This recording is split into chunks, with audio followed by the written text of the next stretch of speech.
Halo semua, Assalamualaikum warahmatullahi wabarakatuh.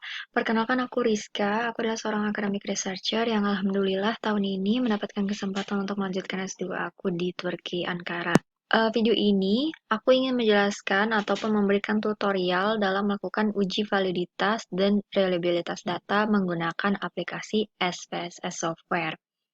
Sebelumnya, aku ingin sharing sedikit mengenai apa itu uji validitas dan reliabilitas data. Namun untuk teman-teman yang udah tahu nih mengenai kedua uji ini, bisa skip bagian ini ya. Jadi teman-teman, ketika kita melakukan uji kuantitatif ataupun uji statistik, ada beberapa tahapan nih yang harus teman-teman lalui sebelum bisa melakukan uji hipotesis atau pembuktian kerangka penelitian. Tahapan pertama itu adalah uji kualitas data. Uji kualitas data itu adalah uji yang dilakukan untuk mengetahui apakah data yang kita peroleh dari responden itu memiliki kualitas yang baik dalam menjelaskan kerangka penelitian kita. Contohnya nih, ketika teman-teman mendapatkan data dari 100 responden, teman-teman harus tahu apakah data-data tersebut itu bagus, memiliki kualitas data yang baik, sehingga bisa menjelaskan kerangka penelitian teman-teman atau tidak.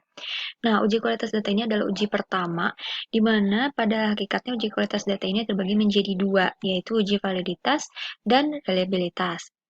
Nah, uji validitas itu apa? Uji validitas itu sesuai namanya adalah uji yang dilakukan untuk mengetahui apakah data yang kita peroleh dari responden itu valid atau tidak. Sedangkan uji reliabilitas data itu adalah uji yang dilakukan untuk mengetahui apakah data yang kita peroleh dari responden itu reliable atau bisa menjelaskan kerangka penelitian kita atau tidak. Seperti itu ya pada hakikatnya definisi validitas, uji validitas, dan uji reliabilitas. Nah, uji validitas ini pertama kita harus melakukan uji validitas. Uji validitas data ini pada hakikatnya adalah membandingkan dua nilai nih teman-teman. Itu pertama adalah nilai R tabel dan nilai R hitung. Jadi ketika teman-teman melakukan uji validitas, kalian harus mencari dua nilai ini. Nilai R tabel itu adalah nilai R yang ada di tabel validitas data. Di sini, di video ini aku akan sharing link bagi teman-teman untuk bisa download file Airtable ya. Jadi teman-teman nggak perlu cari di website ataupun di Google. Di video ini aku akan sediakan link untuk teman-teman download file Airtable. Nah, ketika teman-teman udah dapat nih nilai Airtable penelitian kalian, langkah selanjutnya adalah kalian melakukan perhitungan R hitung. Di mana untuk mendapatkan nilai R hitung ini, teman-teman harus melakukan uji validitas menggunakan aplikasi SPSS. Jadi sebenarnya yang kita cari di SPSS itu adalah nilai R hitung ya teman-teman. Nilai R hitung, kemudian kita bandingkan dengan nilai R tabel. Seperti itu. Nah, sedangkan uji reliabilitas itu pada hakikatnya adalah kita membandingkan nilai Cronbach alpha dengan nilai standar reliabilitas, yaitu 0,6. Di mana nilai Cronbach alpha itu kita peroleh menggunakan aplikasi SPSS software seperti itu. Jadi di validitas menggunakan aplikasi SPSS kita mencari nilai R hitung, sedangkan di reliabilitas kita mencari nilai Cronbach alpha. Seperti itu ya teman-teman. Lanjut, ini adalah standar pengukuran uji validitas dan uji reliabilitas. Di mana di uji validitas itu, ketika nilai R hitung kita lebih besar dari R tabel, maka bisa dikatakan data kita itu valid.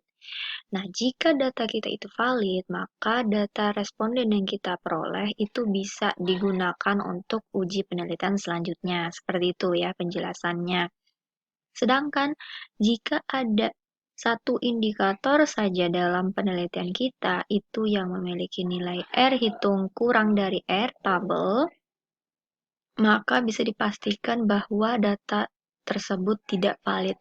Sehingga jika kalian menemukan kasus seperti ini, tidak valid seperti ini, kalian harus melakukan beberapa cara ya. Seperti menghilangkan data responden yang tidak valid tersebut, dan lain-lain. Untuk penjelasan lebih lanjut bagaimana cara mengatasi data yang tidak valid, aku akan buat video lanjutan ya. Seperti itu teman-teman, ini adalah standar pengukuran uji validitas, sedangkan untuk uji reliabilitas sama pada hakikatnya, ketika Cronbach alpha itu lebih besar dari 0,6, maka bisa dipastikan data tersebut reliable. Maaf banget aku lagi di asrama, teman-teman. Aku di sini kuliah tinggal di asrama, ini sebenarnya ributnya tuh dari luar, bukan di kamar aku.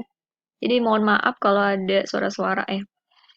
Oke, lanjut. Jadi kalau nilai kurang bakal alfa teman-teman itu lebih dari 0,6, maka data tersebut reliable. Sedangkan jika nilai kurang bakal alfa kurang dari 0,6, maka data tersebut tidak reliable.